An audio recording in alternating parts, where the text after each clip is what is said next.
Welcome student. আজকের ভিডিওতে আমি আলোচনা করব পুঁজিবাদী ব্যবস্থার সংকট, পুঁজিবাদী ব্যবস্থার দ্বন্দ্ব সম্পর্কে। পুঁজিবাদ একটা উন্নত ব্যবস্থা, অর্থাৎ দাস আদিম সাম্যবাদী সমাজ, দাস সমাজ, সামন্ততান্ত্রিক সমাজ, এগুলির তুলনায় পুঁজিবাদী সমাজ অনেক অনেক বেশি উন্নত। মার্কস এঙ্গেলস কমিউনিস্ট ম্যানিফেস্টো গ্রন্থে বলেছেন যে বুর্জোয়া শ্রেণী পুঁজিবাদী অর্থনীতিতে বৈপ্লবিক ভূমিকা পালন করেছে। তার মানে কি, দাস সমাজের দাস মালিকরা সামন্ততান্ত্রিক সমাজের সামন্ত প্রভু শ্রেণী যা উন্নত করেছে সমাজ বিকাশের ক্ষেত্রে। শ্রেণী শোষণ ছিল ঠিকই, কিন্তু উন্নয়নের দিক থেকে যেটা করেছে তাদের তুলনায় আজকে পুঁজিবাদী সমাজ ব্যবস্থাতে ক্যাপিটালিস্টরা অনেক বেশি উন্নত করেছে। পরিবহন ব্যবস্থার ক্ষেত্রে ব্যাপক পরিবর্তন এনেছে পুঁজিপতি শ্রেণী। যোগাযোগ ব্যবস্থার ক্ষেত্রে বিরাট পরিবর্তন এনেছে পুঁজিপতি শ্রেণী। অর্থনীতির ক্ষেত্রে উন্নয়নের হার বৃদ্ধি করেছে, শিক্ষা সংস্কৃতির ক্ষেত্রে পরিবর্তন এনেছে। সব ঠিক আছে, কিন্তু শ্রেণী শোষণ, শ্রেণী বৈষম্য, অর্থ বৈষম্য এবং অর্থনৈতিক শোষণ এটা আরো বেশি বেড়েছে। পুঁজিবাদ বিভিন্ন সময়ে বিভিন্ন দিকে মোড় নেয়, শোষণের স্বরূপের পরিবর্তন ঘটায়। পুঁজিবাদ সুকৌশলে শ্রমজীবী মানুষকে শোষণ করছে। ক্যাপিটালিজম প্রথম যখন প্রতিষ্ঠিত হয়, যখন শিল্পায়ন হয়, তখন শিল্পে বহু শ্রমিকের প্রয়োজন ছিল। শ্রমিকের সংখ্যা তখন বেশি লাগতো, মূলধন কম লাগতো। কিন্তু সাম্প্রতিক কালে 1990 দশকে এসে বিশ্বায়ন প্রক্রিয়াকে পুঁজিবাদী ব্যবস্থা গ্রহণ করেছে। পুঁজিপতি ব্যবস্থার পক্ষে দার্শনিকরা, চিন্তাবিদরা তারা অভিমত প্রকাশ করেছেন। বিশ্বায়ন প্রক্রিয়ার ভিত্তিতে মূলধন সঞ্চালন হচ্ছে বিশ্বব্যাপী। পুঁজিবাদে প্রথম দিকে মূলধন বিশ্বব্যাপী সঞ্চালিত হয়নি। প্রথম দিকে শিল্পায়ন বিশ্বব্যাপী হয়নি। শিল্পায়ন ঘটেছে উন্নত পুঁজিপতি দেশগুলো। উন্নত দেশগুলি শুধু তাদের নিজের দেশে শিল্পের ক্ষেত্রে উন্নতি করেছে, শিল্প বিপ্লব ঘটিয়েছে। অনুন্নয়নশীল উপনিবেশ, সেখানে কিন্তু উন্নত দেশের শিল্পপতিরা শিল্পায়ন ঘটায়নি।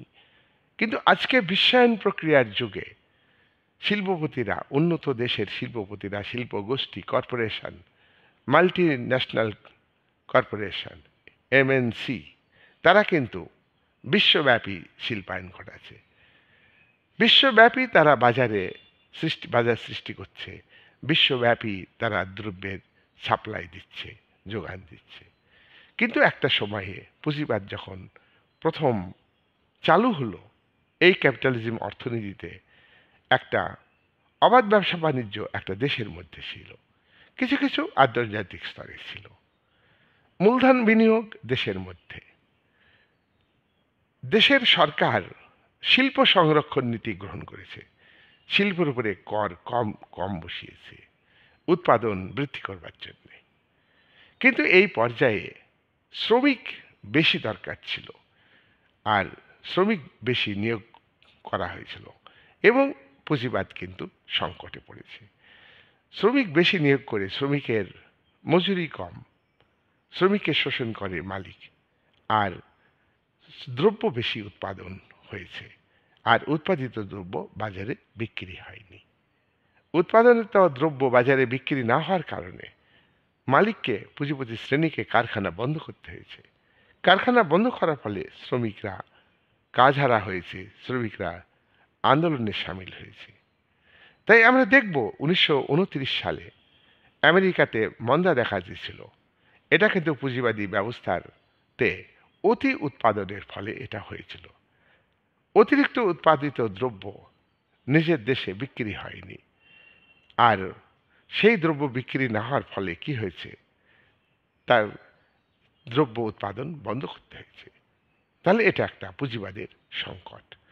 তাই পুঁজিবাদী অর্থনীতি সংকটে পড়লেই তখন তার রূপকে চেঞ্জ করে।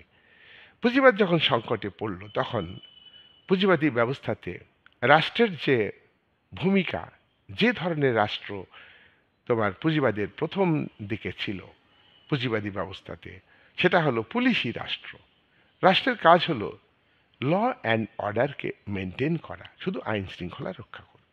কিন্তু পুঁজিবাদ সংকটে পড়ল, কারখানা বন্ধ হয়ে যাচ্ছে। এখানে জার্মানিতে নাৎসিবাদের উদ্ভব হয়েছে, ইতালিতে ফ্যাসিবাদের উদ্ভব হয়েছে। পুঁজিবাদের বিকৃত রূপ এগুলো। সেখানে একনায়কতান্ত্রিক সরকার তৈরি হয়েছে। পুঁজিবাদী ব্যবস্থাতে সরকার যে নামেই অভিহিত হোক না কেন, সরকার এককেন্দ্রিক হতে পারে, সরকার যুক্তরাষ্ট্রীয় হতে পারে, সরকার গণতান্ত্রিক হতে পারে, সরকার একনায়কতান্ত্রিক হতে পারে, সরকার ফ্যাসিবাদী হতে পারে, সরকার নাৎসিবাদী হতে পারে, সরকার সামরিক তন্ত্র হতে পারে। কিন্তু সবারই লক্ষ্য হচ্ছে ক্যাপিটালিজমকে বজায় রাখা। কিন্তু ক্যাপিটালিজমকে বজায় রাখতে পারবে না, সংকট দেখা দেবে। তাহলে পুলিশি রাষ্ট্রের ধারণাকে চেঞ্জ করা হলো। পুঁজিবাদ যখন সংকটে পড়ল, অতি উৎপাদন, দ্রব্যের চাহিদা কমে গেল, বিক্রি কম, অর্থাৎ দ্রব্য উৎপাদন করে শ্রমিকরা, তাদের ক্রয় ক্ষমতা কম, তারা বেশি দ্রব্য কিনতে পারবে না, তাদের ক্যাপাসিটি নাই। তখন পুঁজিবাদ সংকটে বলে ওয়েলফেয়ার স্টেটের আদর্শকে গ্রহণ করল।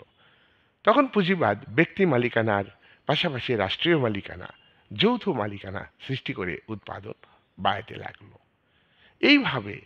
এইভাবে 1930 থেকে 1960, 70, 80 দশকেও কিন্তু ওয়েলফেয়ার স্টেটের ধারণাকে গ্রহণ করা হলো।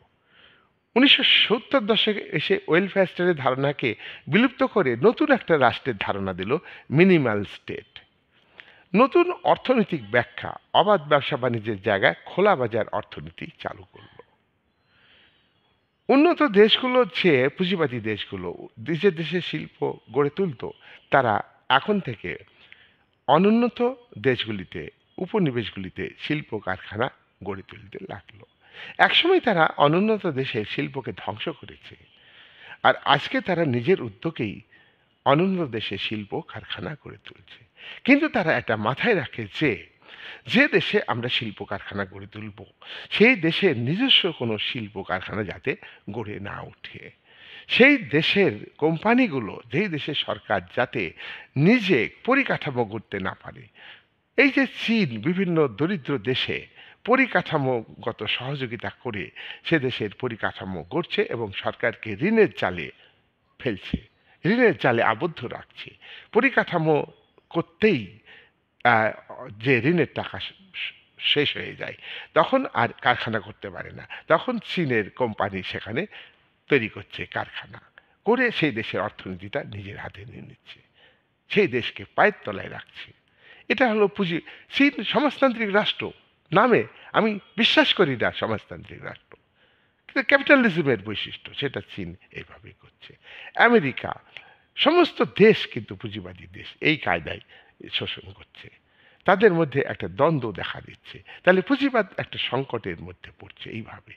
তাহলে আদর্শ জনকল্যাণকর রাষ্ট্রের আদর্শ গ্রহণ করে জনকল্যাণকর রাষ্ট্রের ধারণাকে বিদায় দিল, মিনিমাল স্টেটের আদর্শকে গ্রহণ করল। তাহলে পুঁজিবাদ কিন্তু ব্যাপকভাবে পরিবর্তিত হচ্ছে বিশ্বায়নের পরিপ্রেক্ষিতে। পুঁজিপতিরা পুঁজিবাদী ব্যবস্থাতে সঞ্চয় বৃদ্ধি করে, আর মুনাফার হারে অনেক সময় মুনাফার হার কমে যায়। সঞ্চয় বৃদ্ধি করে ইনভেস্ট করার জন্য, সঞ্চয়ের টাকা ইনভেস্ট করে ব্যাংক পুঁজির থেকে মূলধনী মালিকরা শিল্পে পুঁজি বিনিয়োগ করবার জন্য ধার নেয়, সুদ দেয়।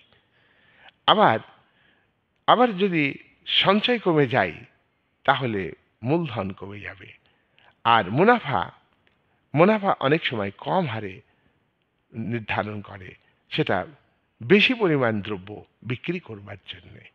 সুতরাং এগুলি সবই পুঁজিপতি শ্রেণী করে থাকে। পুঁজিপতি শ্রেণী সঞ্চয় বৃদ্ধি করে মূলধন বিনিয়োগ বাড়ানোর জন্যে, আবার মূলধন বিনিয়োগ করে শিল্পে তোমার উৎপাদন বাড়ানোর জন্যে, বেশি পরিমাণ শ্রমিক নিয়োগ করে। শিল্পায়নের প্রথম দিকে পুঁজিবাদী ব্যবস্থাতে শ্রমিক বেশি দরকার ছিল, সেখানে শ্রমিক বেশি নিয়োগ করে বেশি তারা লাভ করত, মুনাফা অর্জন করত। পুঁজিবাদী ব্যবস্থাতে শ্রমিকদের শোষণ করেই মালিক মুনাফা আকারে তাদের মূলধন বৃদ্ধি করে এবং সেই মূলধন বিনিয়োগ করে। কিন্তু বিশ্বায়নের যুগে মূলধন বেশি দরকার, শ্রমিক কম দরকার। আর শ্রমিক মানে হচ্ছে যারা ম্যানেজমেন্টে থাকে তারা, আর যারা ইঞ্জিনিয়ার তারাই হলো সর্বহারা বা শ্রমজীবী শ্রেণী। আর সমাজের শিক্ষক শিক্ষক বিভিন্ন কর্মচারী, অফিস আদালতে সবই শ্রমজীবী মানুষের মধ্যে পড়ে। এদেরকে সব শোষণ করে ক্যাপিটালিস্টরা, এদের ন্যায্য বেতন থেকে বঞ্চিত করে পুঁজিপতি শ্রেণী। সুতরাং তারা প্রয়োজনে বেতন বাড়ায়, প্রয়োজনে বেতন কমায়। তাহলে এই পুঁজিবাদের বিরুদ্ধে শ্রেণী সংগ্রাম, সর্বহারা শ্রেণী, শ্রমজীবী শ্রেণী, খেটে খাওয়া মেহনতি মানুষ একদিন সংগ্রাম করবেই এবং তাতে করে পুঁজিবাদের সংকট সৃষ্টি হবে। 3 নম্বর দেখো, উৎপাদন শক্তি বৃদ্ধি পায়। পুঁজিবাদী ব্যবস্থাতে উৎপাদন শক্তি বৃদ্ধি পায়। উৎপাদন শক্তি বৃদ্ধি পেতে পেতে একটা পর্যায়ে এসে উৎপাদন শক্তি আর বাড়বে না, উৎপাদনও বাড়বে না। আর উৎপাদন শক্তির সঙ্গে আর একটি জিনিস কাজ করে, সেটা হলো উৎপাদন সম্পর্ক, প্রোডাকশন রিলেশন। উৎপাদন শক্তি হলো উৎপাদনের উপকরণ, যান্ত্রিক এবং মানবিক দুটি দিক আছে, এর সমষ্টি হলো উৎপাদন শক্তি। এই উৎপাদন শক্তির উন্নতি হলে উৎপাদন বাড়ে। আর উৎপাদনের উপকরণের মালিক যারা বুর্জোয়া শ্রেণী, শিল্পপতি শ্রেণী, তাদের সঙ্গে উৎপাদনের সঙ্গে যুক্ত যারা যারা শ্রমজীবী মানুষ, তারা তারা উপকরণগুলির মালিক নয়, তারা শোষিত। এই দুই শ্রেণীর মধ্যে, অর্থাৎ উৎপাদনের মালিক শ্রেণী আর উৎপাদনের মালিকানা থেকে বঞ্চিত শ্রেণী, এই দুইয়ের মধ্যে যে সম্পর্ক তাকে বলে উৎপাদন সম্পর্ক। এই উৎপাদন সম্পর্ক গতিশীল, ডাইনামিক। উৎপাদন শক্তির বিকাশ হলো উৎপাদন বাড়ল, উৎপাদন সম্পর্কের একটু একটু করে পরিবর্তন হতে থাকে। মালিক এবং শ্রমিকের মধ্যে তোমরা দেখবে যে সম্পর্ক আস্তে আস্তে কিন্তু পরিবর্তিত হয়। দ্রব্য উৎপাদন বেশি হলো, দ্রব্য বেশি বিক্রি হলো, বেশি লাভ হলো, তখন মালিক কী করে, বার্গেনিং হয়, শ্রমজীবী সর্বহারা শ্রেণীকে মজুরি বাড়িয়ে দেয়। কিন্তু যখন উৎপাদন বাড়বে না, পুঁজিবাদ একটা চরম পর্যায়ে যাবে। তার কারণ প্রোডাকশন পাওয়ার, প্রোডাকশন ক্যাপাসিটি একটা সীমা আছে। একটা জমিতে যতই সার ওষুধ দেওয়া যাক প্রথম দিকে উৎপাদন বাড়বে, কিন্তু জমির উর্বরা শক্তি কমবে, তখন উৎপাদন যতই উপকরণগুলো যত উন্নত করা যাক আর উৎপাদন বাড়বে না। তখন কিন্তু আস্তে আস্তে ডাউনওয়ার্ড স্লোপিং হবে, উৎপাদন ক্রম হ্রাসমান হবে। তখন কিন্তু মালিক আর শ্রমিকের মধ্যে তার যে প্রোডাকশন রিলেশন, সেটা কিন্তু আর সঙ্গতি থাকবে না, হারিয়ে ফেলবে সঙ্গতি। তখন শ্রমজীবী মানুষ অনিবার্যভাবে সংগ্রামের পথে যাবে, শ্রেণী সংগ্রাম করবে, বিপ্লব করবে সমাজে, অর্থাৎ পুঁজিবাদী সমাজকে পরিবর্তন করতে চাইবে। এইভাবে মালিক শ্রেণীর বিরুদ্ধে উৎপাদনের উপকরণের মালিকানা থেকে বঞ্চিত সর্বহারা শ্রেণী, খেটে খাওয়া মানুষ, মজদুর শ্রেণী, তারা লড়াই করবে। এই লড়াইয়ে জিতবে, এই লড়াইয়ে জিতবে পুঁজিপতি শ্রেণী, এই লড়াইয়ে জিতবে সর্বহারা শ্রেণী, পুঁজিপতি শ্রেণী হারবে। কমিউনিস্ট ম্যানিফেস্টো গ্রন্থে মার্কস এঙ্গেলস বলেছেন, পুঁজিপতিদের পরাজয় অনিবার্য, আর আর প্রলেতারিতের জয় অনিবার্য। জয় অনিবার্য প্রলেতারিতে। কেন? যে অতীতে দাস সমাজের দাসেরা লড়াই করে তারা দাস মালিকদের পরাজিত করেছে, দাসেরা জিতেছে। সামন্ততান্ত্রিক সমাজে যারা ভূমিদাস, তাদের নেতৃত্ব দিয়েছিল উদীয়মান ধনিক বণিক শ্রেণী, কিন্তু ভূমিদাসরা তো জয়লাভ করেছে, তাই তো পুঁজিবাদী ব্যবস্থা সৃষ্টি হয়েছে। তাহলে আজকের এই পুঁজিবাদী ক্যাপিটালিজমে কেন তা পরাজিত, কেন তারা শোষিত বঞ্চিত শ্রমজীবী মানুষ জয়লাভ করবে না? তারাও কিন্তু জয়লাভ করবে। এটা কিন্তু মার্ক্সের মন গড়া কথা নয়, এটা কল্পনা নয়, এটা বাস্তবে ঘটবেই। নেক্সট হচ্ছে যে পুঁজিবাদী ব্যবস্থাতে শ্রমিকরা প্রচুর পুঁজিবাদী ব্যবস্থাতে ক্যাপিটাল ইনভেস্ট করে যত কারখানা হবে তখন লেবার ইন্টেন্সিভ মেথডে উৎপাদন হতো, ক্যাপিটাল কম লাগতো, সে তত বেশি শ্রমিক সৃষ্টি হলো। যত সংখ্যক শ্রমিক সৃষ্টি হবে সেই শ্রমিকরা একদিন মালিকের পক্ষে বিপজ্জনক হবে। তার কারণ মার্কস এঙ্গেলস কমিউনিস্ট ম্যানিফেস্টো গ্রন্থে বলেছেন যে অস্ত্র দিয়ে শ্রমজীবী শ্রেণী মাধ্যমে যে অস্ত্র ওঠে শ্রমজীবী শ্রেণী, তারা গ্রাম থেকে কৃষকদের ছাড়িয়ে নিয়ে আসতে আর শিল্পে কাজ দিচ্ছে। এই অস্ত্রটা একদিন বুর্জোয়া শ্রেণীর বিরুদ্ধেই উদ্যত হবে। এই অস্ত্রটা অর্থাৎ শ্রমজীবী মানুষকে, কৃষকদের অর্থাৎ খেটে খাওয়া মানুষকে, যারা যারা আজকে শ্রমিকে পরিণত হচ্ছে, শ্রমিক হিসাবে নিয়োগ করছে বুর্জোয়া শ্রেণী, এই অস্ত্রটা দিয়েই তো ওই সামন্তবাদকে উচ্ছেদ করেছে পৃথিবীতে। ওই যে 1688 সালে গৌরবময় বিপ্লব, ওদেশে শ্রমজীবী মানুষের মানে মানে লড়াই ওটা। অর্থাৎ ওদেশে যারা যারা যারা কৃষক ছিল তাদেরকে জমি থেকে ছাড়িয়ে এনে ক্যাপিটালিস্টরা শিল্পে নিযুক্ত করবার জন্যই গৌরবময় বিপ্লব ঘটিয়েছে। ফরাসি দেশেও 1789 সালে তারা বুর্জোয়া শ্রেণী কিন্তু বিপ্লবের নেতৃত্ব দিয়েছে। পৃথিবীতে দেশে দেশে এই যে বিপ্লবগুলো হয়েছে, তাহলে পুঁজিপতি শ্রেণী কিন্তু নেতৃত্ব দিয়েছে, কিন্তু মূল শক্তি হলো কৃষকরা। আর এই কৃষকরা পুঁজিবাদী ব্যবস্থাতে শ্রমিক হয়েছে। এই শ্রমিকদেরই কিন্তু উচ্ছেদ করেছে ফিউডালিজমকে। আর এই শ্রমিকরা একদিন পুঁজিপতি শ্রেণীর বিরুদ্ধে উদ্যত হবে। যে অস্ত্র দিয়ে পুঁজিপতি শ্রেণী এই সামন্তবাদকে উচ্ছেদ করেছে, সামন্তবাদকে ঘায়েল করেছে, সামন্ত শক্তিকে পরাজিত করেছে, সেই অস্ত্রটা আজকে তাদেরই বিরুদ্ধে উদ্যত হবে। বাস্তব কথা। আরেকটা কথা, শ্রেণী সংগ্রামে জিতবে এরা, ইতিহাস তার বড় প্রমাণ। মার্ক্স তার ঐতিহাসিক বস্তুবাদী দেখিয়ে দিয়েছেন অতীতে সমস্ত শোষিত বঞ্চিত মানুষ তারা লড়াই করে জিতেছে। তাই বর্তমানে যারা সর্বহারা তারা পুঁজিপতিদের বিরুদ্ধে লড়াই করে জিতবে। পুঁজিবাদী ব্যবস্থাতে তোমার যতই উৎপাদন বাড়িয়েছে, শ্রমজীবী মানুষের সংখ্যা বেশি, শ্রমজীবী মানুষের আয় কম, মজুরি কম দেয় মালিকরা, সেইটুকুই মজুরি দেয় যেটুকু শ্রমিক খেয়ে পরে বেঁচে থাকবে। আর শ্রমিক যে উদ্বৃত্ত মূল্য সৃষ্টি করে, 8 ঘন্টা কাজ করে যে দ্রব্য তৈরি করে, 4 ঘন্টার কাজের মূল্য শ্রমিকদের মজুরি হিসেবে দেয়, আর বাকি 4 ঘন্টা কাজের মূল্য মালিক মুনাফা আকারে ভোগ করে। আর এই মুনাফা আবার তারা ক্যাপিটালে পরিণত করে, আবার ইনভেস্ট করে, আবার সঞ্চয় করে। তাহলে এই যে এই যে দেখা গেল যে ক্রয় ক্ষমতা কম শ্রমজীবী মানুষের, তারা তো একদিন তারা কারখানাতে ধর্মঘট করবে, আন্দোলন করবে। সুতরাং তাদের তাদের তাদের পুঁজিবাদ কিন্তু যত দ্রব্য উৎপাদন করবে ততই তাদের নিজেদের ক্ষতি করবে, নিজেদের মধ্যে ক্রাইসিস সৃষ্টি করবে, সংকট সৃষ্টি করবে। তাহলে এখানে দেখা যাচ্ছে যে আভ্যন্তরীণ সংকট। এবার আমরা দেখলাম আভ্যন্তরীণ সংকট একাধিকভাবে পুঁজিবাদী ব্যবস্থাতে দেখা দিবে। হ্যাঁ, আর আর বাহ্যিক দিক থেকে পুঁজিবাদ সংকটে পড়বে। বাহ্যিক দিক থেকে বিভিন্ন দেশে পুঁজিবাদের বিকাশ হচ্ছে, আর বিভিন্ন দেশে পুঁজিবাদের বিকাশ হলেই সেখানে বিকৃত রূপে বিভিন্ন সিস্টেম চালু হবে। অর্থাৎ এই যে ফ্যাসিবাদ, নাৎসিবাদ, এগুলি পুঁজিবাদী ব্যবস্থারই, পুঁজিপতি সিস্টেমেরই একটা কুফল, বিকৃত রূপ। উগ্র জাতীয়তাবাদ, সাম্রাজ্যবাদ, নয়া আজকের বিশ্বে নয়া সাম্রাজ্যবাদ, নয়া উপনিবেশবাদ, এগুলো হচ্ছে পুঁজিবাদের ফসল।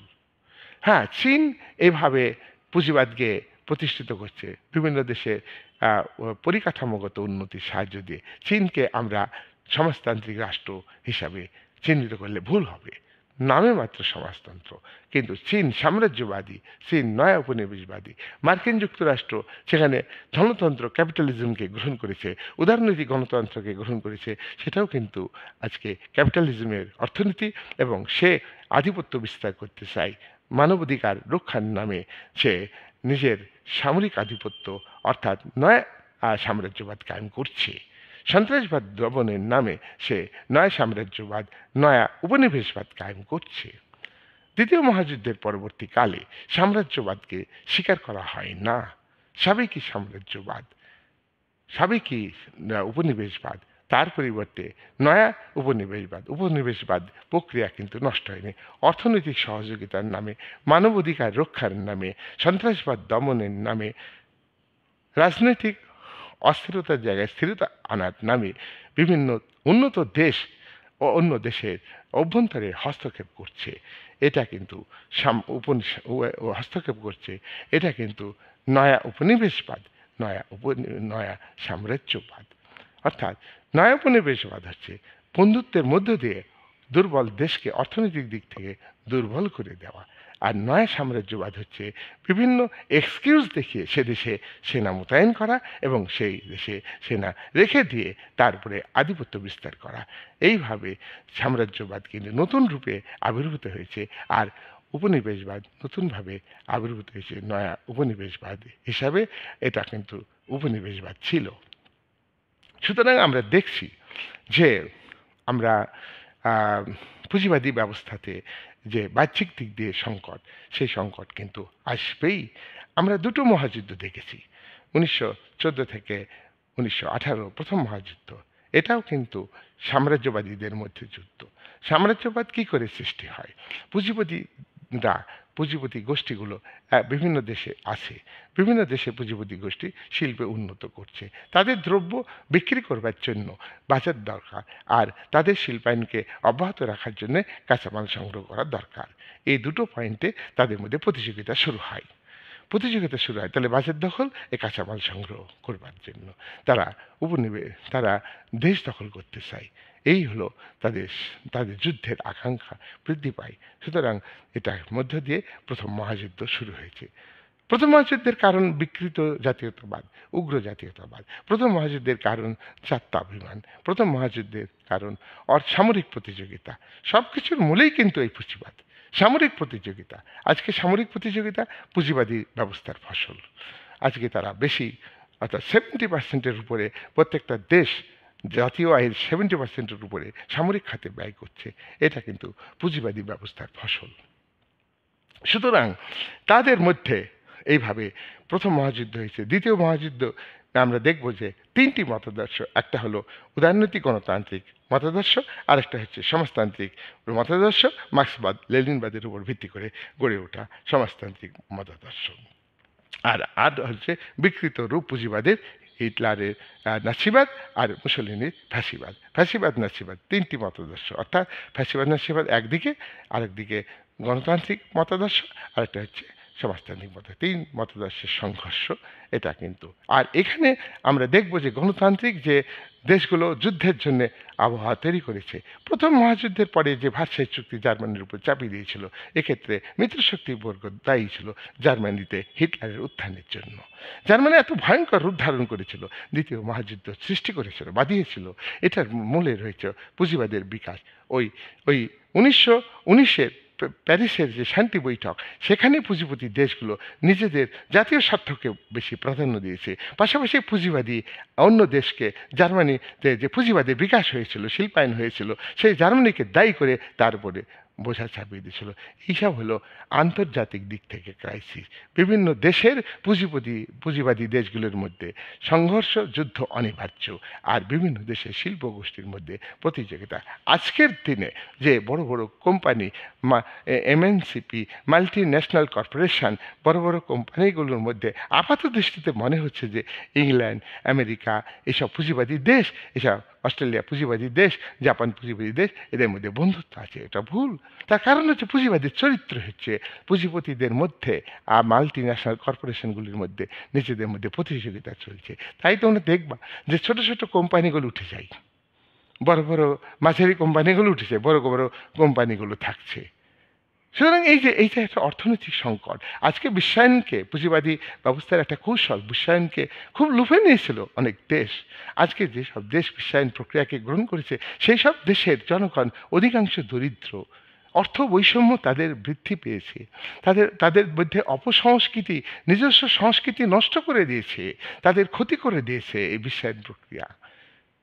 সুতরাং এটা ভাবতে হবে আগামী দিনে। আজকে আজকে নারী স্বাধীনতার কথা বলে পুঁজিপতি দেশগুলো, এটা একটা ভেক কথা। নারীকে পণ্যের মতো ব্যবহার করছে, নারী বিক্রি হচ্ছে, বিক্রি করা হচ্ছে, পুঁজিপতি ক্যাপিটালিস্টরা করছে, অর্থের বিনিময়ে তাদেরকে বাজে বাজে কাজে নিযুক্ত করছে। সুতরাং এই যে ক্যাপিটালিজম, এই ক্যাপিটালিজমের ক্যারেক্টার অত্যন্ত নক্করজনক। সামাজিক চরিত্র উৎপাদনের ক্ষেত্রে পুঁজিবাদী সমাজে বলা হয়। সামাজিক চরিত্র মানে কি, যত সমাজের মধ্যে প্রসার হবে দ্রব্য তত ভালো। কিন্তু পুঁজিপতি শ্রেণী এটাকে ভাবে কোন দ্রব্য উৎপাদন করলে মানুষের ভালো হবে, সুস্থ সমাজ গড়ে উঠবে। পুঁজিপতি শ্রেণী এটা কি ভাবে যে কোন সংস্কৃতি দেশের মধ্যে চালু করলে, বিশ্বে চালু করলে ভালো হবে, ভাবে না। অপসংস্কৃতি আর আর পণ্যের মতো নারীদের ব্যবহার করা হচ্ছে, পণ্যের মতো ব্যবহার করছে তারা, দ্রব্যের মতো তারা নারীদের বিক্রি করছে। অথচ তারাই তাদের তাদের প্রভাবিত, তাদের নিয়ন্ত্রিত প্রত্যেকটা দেশের সরকার খুব নারী স্বাধীনতার কথা বলে, ধনবৈষম্যহীন সমাজ কায়েমের কথা বলে, ধনবৈষম্য দূর করবে। কিন্তু প্রত্যেকটা ক্যাপিটালিস্টের কাছে অর্থনীতির উন্নতি হলেও কিন্তু দেখবে যে ধনবৈষম্য হু হু করে বেড়ে যাচ্ছে। যাই হোক, আজকে আমরা দেখলাম যে আভ্যন্তরীণ দিক থেকে পুঁজিবাদ ক্রাইসিসে পড়বেই, এবং এবং এবং ইন্টারন্যাশনাল আন্তর্জাতিক দিক থেকে পুঁজিবাদ ক্রাইসিসে পড়বে। এই বলে আমরা আজকে যে আলোচনা করলাম এটা খুব থিঙ্ক করে মনে রাখতে হবে যে পুঁজিবাদ অবশ্যই ভালো একটা জিনিস, কিন্তু এর মধ্যে যে সংকট, কী কী কারণে আমি বলেছি আজকে বইগুলোতে শুধু ওই সাবেকি শিল্পায়নের কথাই বলা আছে, কিন্তু আজকে আমরা বিশ্বায়নের প্রেক্ষাপটে মার্ক্সবাদ গতিশীল, মার্ক্সবাদ পরিবর্তিত হচ্ছে। সেই পরিবর্তিত দিক থেকে আমরা দেখব যে পুঁজিবাদ বিভিন্ন রূপে আবির্ভূত হয়েছে। তোমরা জানো যে উদারনীতিবাদ, দেখো সাবেক উদারনীতিবাদ, আধুনিক উদারনীতিবাদ আর নয়া উদারনীতিবাদ। তার মানে এই সব সমাজগুলি, এই সব রাজনৈতিক যে আদর্শ, পলিটিক্যাল সিস্টেমের কথা বলছে, পুলিশি রাষ্ট্র আর ওয়েলফেয়ার রাষ্ট্র আধুনিক উদারনীতিবাদে। আর নয়া উদারীকরণের যুগে তোমার মিনিমাল স্টেটের আদর্শ। সবারই নাম আলাদা, কিন্তু ক্যারেক্টার একটা, রাষ্ট্র শ্রেণী শোষণের যন্ত্র হিসাবে কাজ করে। আর মানুষের জন্য যে পরিষেবামূলক কাজ করে সেটা কিন্তু লোক দেখানো, সত্যিকারের নয়। হ্যাঁ, দ্রব্য উৎপাদন সেবামূলকভাবে, সেবামূলক দৃষ্টিভঙ্গি দিয়ে উৎপাদন করে না। যে দ্রব্য উৎপাদন করলে সমাজের বেশি ক্ষতি হবে, সমাজের যুব শক্তিকে নষ্ট করে দেওয়া যাবে, সে অপসংস্কৃতি চালু হবে, সেই দ্রব্যই বেশি ব্যবহার করে। কিন্তু পুঁজিবাদী দেশগুলোর সরকার মদ্যপানের বিরুদ্ধে প্রচার করে, কিন্তু মদ্যপানকে ইনসিস্ট করে সরকার, স্ববিরোধী একটা রোল। যেখানে যেটা দরকার, প্রয়োজনে পুঁজিবাদ সাম্রাজ্যবাদ সৃষ্টি করে, প্রয়োজনে পুঁজিবাদ সাম্রাজ্যবাদের বিরোধিতা করে, প্রয়োজনে পুঁজিবাদ উপনিবেশবাদের বিরোধিতা করেছে, আমরা দেখেছি। দ্বিতীয় মহাযুদ্ধের আগে উপনিবেশবাদের বিরোধিতা, উপনিবেশবাদ ছিল, পরে উপনিবেশবাদের বিরোধিতা করেছে। কিন্তু নয়া উপনিবেশবাদ চালু হয়েছে, সাম্রাজ্যবাদ বিদায় নিয়েছে, কিন্তু নয়া সাম্রাজ্যবাদ এটা আরও ডেঞ্জারাস। নয়া উপনিবেশবাদ, নয়া সাম্রাজ্যবাদ আরও বেশি, সবই কিন্তু পুঁজিবাদ গিরগিটির মতো রং পাঠাচ্ছে। উদারনীতিবাদী তো থিওরি, যেটা 400 বছরের থিওরি, সেই থিওরি কিন্তু বারবার মোড় নিয়েছে। শুধু মোড় নিয়ে পুঁজিবাদ অর্থাৎ ক্যাপিটালিজমের অস্তিত্বকে বজায় রাখার জন্য এটা করা হয়েছে। সুতরাং মানুষের স্বার্থে নয়, ব্যাপক সংখ্যক মানুষের স্বার্থে নয়, সংখ্যাগরিষ্ঠ মানুষের স্বার্থে নয়, শ্রমজীবী খেটে খাওয়া মানুষ, ডাক্তার, ইঞ্জিনিয়ার, এই সম্পূর্ণ শ্রমজীবী মানুষ, খেটে খাওয়া মানুষ, ছোট ব্যবসায়ী অবস্থাটা কি, তাই যে পুঁজিবাদী যে ব্যবস্থার সংকট আগামী দিনে বিশ্বায়ন একটা বড় সংকটের মধ্যে ফেলবে পুঁজিবাদ। তখন পুঁজিপতির পক্ষে যারা, পুঁজিবাদের বিরুদ্ধে ধারক বাহক যারা শিক্ষাবিদ, যারা যারা পলিটিক্যাল কালচারকে বারবার চেঞ্জ করে বিভিন্ন যুগে বিভিন্নভাবে, কিন্তু তারা কিন্তু নিজেদের বাড়ি গাড়ি, নিজেদের সুনাম মর্যাদা, নিজেদের ইতিহাস তৈরি করবার জন্যে সরকারের পক্ষে তারা বক্তব্য রাখে, সরকারের পক্ষে তারা সেই ব্যবস্থার পক্ষে তারা অবশ্যই, এবং ব্যবস্থাটাকে টিকে রাখার জন্যে নতুন আদর্শ, নতুন বিভিন্ন বক্তব্য দিয়ে তারা নতুন একটা তৈরি করে, কিন্তু নতুন কিন্তু প্রকৃতপক্ষে নতুন নয়। পুলিশি রাষ্ট্র যে চরিত্র, ওয়েলফেয়ার রাষ্ট্রেরও সেই চরিত্র, মিনিমাল রাষ্ট্রেরও সেই চরিত্র। ক্যাপিটালিজমকে কি করে ধরে রাখতে হবে, ক্যাপিটালিজমে শোষণ অব্যাহত রাখতে হবে, শ্রমজীবী মানুষ কীভাবে শোষিত হবে, আর সরকার ধনীদের বুর্জোয়া শ্রেণীর পুতুল নাচের পুতুল হিসাবে কতটা দক্ষতার সঙ্গে কাজ করতে পারবে, তারই বক্তব্য, তারই থিওরি তারা রচনা করে যাচ্ছেন। এই বলে আজকের আলোচনা আমি শেষ করলাম।